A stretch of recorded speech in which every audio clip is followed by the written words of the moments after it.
Senhor presidente, ontem, com muita alegria, vim a essa tribuna falar em nome da liderança do nosso partido acerca da importante reunião que realizamos na cidade de São Paulo, a primeira reunião da direção nacional do nosso partido, PCdoB, Partido Comunista do Brasil, após a realização do nosso 13º Congresso, ocorrida no mês de novembro do ano passado. E tivemos a alegria de contar com a presença da presidenta Dilma no nosso ato político, ato de manifestação do nosso desejo, da nossa disposição de continuar na luta para ver o país avançar e melhorar a qualidade de vida de toda a nossa gente. Comecei a falar disso no dia de ontem e concluí aquela intervenção fazendo apenas uma análise que fizemos de forma aprofundada nesse último final de semana de como o capital financeiro internacional vem atuando no sentido de tentar pressionar, encurralar o governo da presidenta Dilma, tentando vender aos quatro cantos da imprensa, do noticiário, uma crise que de fato não existe. Falam de inflação, mas quando saem os números da inflação mostram que houve recuo da inflação.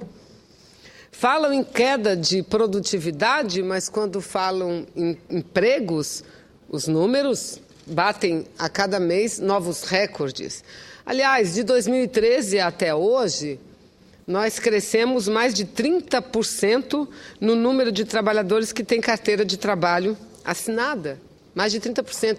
Hoje ultrapassamos os 50% de trabalhadoras e trabalhadores brasileiros que têm carteira de trabalho assinado. Na época, lá no ano de 2002, quando éramos deputados federais, senador Pimentel, não chegava a 38% o número de trabalhadores que tinham carteira de trabalho assinada. O povo não se alimenta das previsões dos economistas, o povo se alimenta do emprego que ele tem. E cada vez mais o povo brasileiro tem emprego nesse país.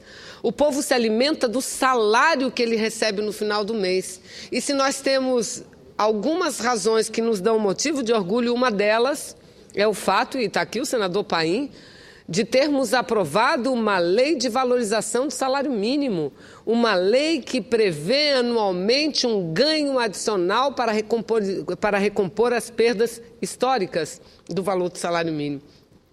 É óbvio, o Brasil vive problemas, como vivem os países emergentes, como vivem todos os países do mundo, aliás, problemas esses que ainda são reflexos dessa crise estrutural do capitalismo, sobretudo do capitalismo financeiro internacional. Mas hoje, senhor presidente, eu quero dar continuidade à minha fala, tratando não só dessa avaliação, porque existem duas opiniões discordantes. Hoje, os jornais noticiam matérias que considero, veja, senhor presidente, muito reveladoras. Numa das matérias publicadas hoje em um dos jornais, acho até que é o jornal Correio Brasiliense, diz o seguinte, ele traduz, ele transcreve a opinião de alguns grandes empresários brasileiros, senador Paim, em relação ao governo. E veja bem, o que diz a matéria publicada no jornal hoje, que, abre aspas, para eles, os empresários, desde que Dilma tomou posse, houve uma decepção generalizada com o governo, por parte dos empresários, sobretudo depois de o Planalto endossar o projeto da nova matriz econômica, criado pelo ministro da Fazenda, Guido Mantega. O que vinha a ser o projeto da nova matriz econômica? Mudar os princípios, os preceitos da política macroeconômica, iniciar o rebaixamento do valor das taxas de juros no país. O Brasil é um dos países que tem uma das mais elevadas taxas de juros do planeta. A presidenta Dilma chegou a baixar o Banco Central, mas dentro do seu governo, do governo da presidenta Dilma, o juros chegou em torno de 7,25% e hoje voltou a subir novamente, já está mais de 10%. Por quê? E o que significa baixar os juros? Significa diminuir a rentabilidade do capital financeiro, o capital que é parasita, capital que não gera um emprego e que não produz nada, que apenas especula. Mas os empresários não gostaram disso e a presidenta se viu obrigada, não ela, repito, o Banco Central, a elevar as taxas de juros, mas querem mais concessões do governo, criticam a lei que eu aqui acabo de falar, a lei que garante um poder aquisitivo melhor para o povo brasileiro. Não é o ideal, porque nós ainda estamos longe do ideal. Dizem que essa lei é inflacionária, porque ela indexa e ainda garante um reajuste antecipado. Então, há essa opinião e a opinião de todos nós que estamos participando e ajudando o governo, e tenho certeza e convicção da maioria do povo brasileiro, porque não adianta falar de crise para o povo. O povo sabe muito bem o que é uma crise, mas ele sente a crise na sua mesa, e a sua mesa hoje está farta. E não adianta querer falar, não adianta querer desestabilizar. Chegam a dizer até que estão armando a troca da candidatura de Dilma pela candidatura do ex-presidente Lula. A presidenta Dilma está indo muito bem, obrigada. Aliás, hoje está indo a Manaus, vai fazer uma visita à Arena da Amazônia, vai inaugurar quase 6.000 unidades habitacionais do programa Minha Casa Minha Vida, vai visitar o barco escola do SESC, ou seja, numa parceria também do governo federal com as empresas desse país. Mas, enfim, fizemos, e aqui está o senador Inácio Arruda, que teve uma participação importante em nossa reunião do final de semana. Ao invés de ficar discutindo isso, inventando crise que não existe, nós do PCdoB, senhor presidente, discutimos o futuro, porque nós estamos há 8 meses praticamente do processo eleitoral. De um lado nós vamos ter o capital financeiro e do outro lado nós vamos ter o povo, e nós estamos lá do lado do povo. E o povo, cada vez mais organizado, tem que dizer o que quer do próximo governo. Por isso nós apontamos a necessidade de renovar, de garantir um novo mandato a esse projeto que aí está, a esse projeto que vem mudando o país, que vem melhorando a vida das pessoas. E nós entendemos o seguinte, que é preciso avançar mais, que é preciso desencadear uma nova etapa no desenvolvimento. Em vez do país retroceder, o Brasil precisa não só dar continuidade, mas precisa aprofundar as mudanças iniciadas em 2003 com o presidente Lula. Alcançamos uma nova etapa para isso, após esses 11 anos de governo. O nosso Congresso, senhor presidente, já apontou e lançou a mensagem de que é preciso resistir e vencer as pressões do capitalismo financeiro, com o redirecionamento da política macroeconômica e promover uma nova arrancada para o desenvolvimento robusto, um desenvolvimento duradouro e que dê respostas aos anseios de melhoria crescente da vida do nosso povo e dos trabalhadores. Essa nova etapa, presidente, senador Pimentel, exige mais desenvolvimento, exige mais democracia, exige mais progresso social, exige ideias e estratégias que atualizem a plataforma programática das forças progressistas. Na ótica do nosso partido, na nossa ótica do PCdoB, a formulação de um projeto para uma nova etapa requer uma estratégia de desenvolvimento soberano, focado na elevação dos investimentos e no aumento da produtividade, com uma indústria arrojada e tecnologicamente avançada. No plano estrutural, precisamos tornar o Brasil integrado nacionalmente. E aqui temos um senador do Centro-Oeste, do Sul, mas Norte e Nordeste aqui estamos nós. O Brasil, ele não é uma potência grande. Discutimos hoje com a Marinha Brasileira, quando tratávamos na Comissão de Relações Exteriores do projeto do submarino de propulsão atômica, discutimos o porquê somos um grande país, não apenas porque temos 8,5 milhões de quilômetros quadrados, e porque temos muita riqueza em nosso território, na superfície e no subsolo, porque temos mais de 200 milhões de pessoas, porque somos a 7ª economia do mundo, porque temos isso e tudo mais, somos um país jovem, de democracia e desenvolvimento nascente ainda. Portanto, entendemos que um dos fatores principais, primordiais, é tornar o Brasil integrado nacionalmente, com uma poderosa infraestrutura energética e logística, também com o inadiável desenvolvimento sustentável da Amazônia.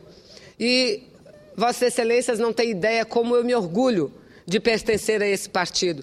Esse partido que procura ver o todo, que procura ver aquele que vive no Norte, no Sul, no Centro-Oeste e que enxerga de uma forma antecipada até a importância que tem a Amazônia brasileira para o processo de desenvolvimento nacional e da nossa busca cada vez mais da soberania e independência econômica. Ou seja, o desenvolvimento sustentável da Amazônia, para todos nós do PCdoB, é algo inadiável e prioritário, assim como a realização do potencial econômico de vastas áreas que persistem à margem do progresso social. Precisamos promover, além do desenvolvimento sustentável da Amazônia, aí está a nossa segunda prioridade daquilo que entendemos a prioridade, que é promover uma reforma urbana que humanize as cidades. Essas formulações e bandeiras, em conjunto com as reformas estruturais democráticas, deverão revigorar e atualizar o programa das forças avançadas e se configurar numa nova agenda, numa nova etapa do desenvolvimento nacional. Eu creio que a maior preocupação daqueles que procuram artificialmente construir uma crise é ver isso à disposição de quem está diante do poder, à disposição de continuar com as mudanças, de ver que as ruas estão mobilizadas. Eu aqui não quero falar da minoria. Eu acho que estamos dando, que o Brasil, a mídia está dando, supervalorizando o que acontece de negativo nas manifestações. Enquanto um ou outro participa das manifestações para tumultuar, para criar confusão, a maioria do povo que vai às ruas quer cidades melhores, clama por mais educação, clama por mais saúde, clama por mais desenvolvimento. Isso tudo nós vamos conseguir, não é aumentando taxa de juros, não é criando um ambiente favorável ao capital especulativo, não é criando um ambiente favorável ao capital produtivo. A presidenta Dilma tem governado com todos, inclusive com o empresariado, tem feito parcerias públicas e privadas que, no nosso entendimento do PCdoB, são muito importantes para alavancar o desenvolvimento que o Brasil precisa. O poder público não é capaz de fazer tudo, portanto, tem que se associar, sim, ao capital privado e, através dessas parcerias públicas e privadas, fazer com que o Brasil cresça e se desenvolva cada vez mais. É isso que a população diz nas ruas. Por isso, senhor presidente, que nós, do PCdoB, estamos muito confiantes. Entendemos que vivemos nesta encruzilhada e que será mais uma vez dada uma oportunidade ao povo brasileiro de escolher pelo caminho do avançar mais, de aprofundar nas mudanças democráticas, desenvolvimentistas e soberana, ou retroceder àquela velha política, a política que ouve e cumpre as ordens do grande império, do capital financeiro internacional. Então, nós temos confiança nessa vitória e nós, de nossa parte, senhor presidente, entendemos que precisamos ter avanços significativos, que os nossos partidos, que têm um compromisso claro, partidos de esquerda, que têm um compromisso claro com as mudanças, nós precisamos cada vez mais fortalecer os laços com a população brasileira, com a juventude. Ontem mesmo, aliás, hoje está acontecendo, o senador Inácio acaba de chegar de lá, de ter fez uma visita ao acampamento do Movimento dos Trabalhadores Sem Terra. Um movimento importante, porque são produtores. Aliás, quem produz alimento nesse país são exatamente os pequenos produtores. Os grandes querem saber de lucro, e o que dá lucro é a monocultura, é exportar a soja, as commodities. Claro que isso faz muito bem para o Brasil, mas não são só eles. Ao lado deles estão os pequenos produtores, os pequenos agricultores que o governo tem sabido apoiar com muita ênfase também. Então, senhor presidente, eu não tenho condições de ler toda a nossa resolução, uma resolução importante. Nosso partido, como sempre, é um partido unitário, um partido único, um partido com polêmicas internas. Mas quando concluímos a nossa reunião, aquilo que se aprovou passa a ser um mandamento de todos nós. E nós estamos mais do que nunca dispostos a seguir ajudando o governo a avançar. A Copa do Mundo, uma das maiores conquistas do Brasil dos últimos tempos, estão tentando vender uma crise em torno do maior evento, do evento que faz do Brasil um povo altivo, um povo que tem o espírito da vitória, da competição justa, mas da vitória ao final. A Copa do Mundo será uma grande dádiva para a nossa gente, para o nosso povo, eu não tenho dúvida nenhuma. E nós do PCdoB também temos muito orgulho de ter à frente do Ministério dos Esportes uma pessoa capaz, uma pessoa competente, uma pessoa serena, que tem sabido ajudar o governo nesse momento tão importante de preparação para a Copa do Mundo. Vamos e queremos eleger uma grande bancada, não só uma grande bancada de deputados federais, mas também reeleger nosso querido companheiro, senador Inácio Arruda, lá do seu estado do Ceará, senador Pimentel, este senador que não tem medido esforços para defender não só o governo, mas para defender o projeto que é certo, o projeto que é justo, muitas vezes sob a incompreensão da população, mas com a certeza e a firmeza de que tudo isso que estamos fazendo está certo. Então queremos reeleger senador Inácio Arruda, temos um candidato forte ao governo do Maranhão, companheiro Flávio Dino, Perpétua Almeida, candidata a senadora também pelo estado do Acre, e trabalhar para que sigamos fortalecendo as alianças, para que saiamos de forma unitária os partidos de esquerda, partidos aliados em torno da candidatura da presidenta Dilma à reeleição. Era isso. Muito obrigado, senhor presidente. Quero parabenizar você.